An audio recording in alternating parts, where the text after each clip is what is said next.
मुंबईच्या अंधेरीमधील शाळेमध्ये बॉम्ब ठेवल्याचा धमकीचा मेल आलाय।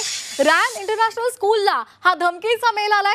धमकीनंतर मुंबई पोलिसांकडून शाळेमध्ये शोध मोहीम राबवली जाते। आताची महत्त्वाची बातमी आपण पाहतोय। मुंबईमध्ये अंधेरीतील शाळेमध्ये बॉम्ब ठेवल्याचा धमकीचा मेल आलाय। या संदर्भात अधिक माहिती घेणार आहोत आमचे प्रतिनिधी मनोज कुलकर्णी यांच्याकडून। मनोज, नेमका किती वाजता हा धमकीचा मेल आलेला आहे आणि सध्या काय कारवाई केली जाते?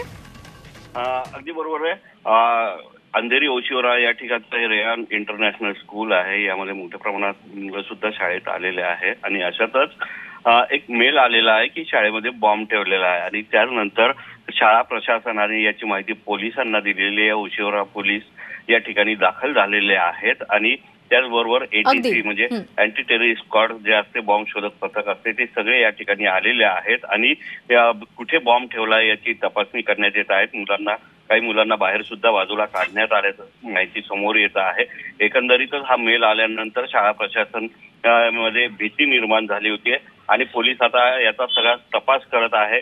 त्याचबरोबर हा मेल कुठून आला होता त्याचा सुद्धा तपास करत असल्याची माहिती समोर येत आहे। अगदी धन्यवाद मनोज दिलेल्या सविस्तर माहितीसाठी।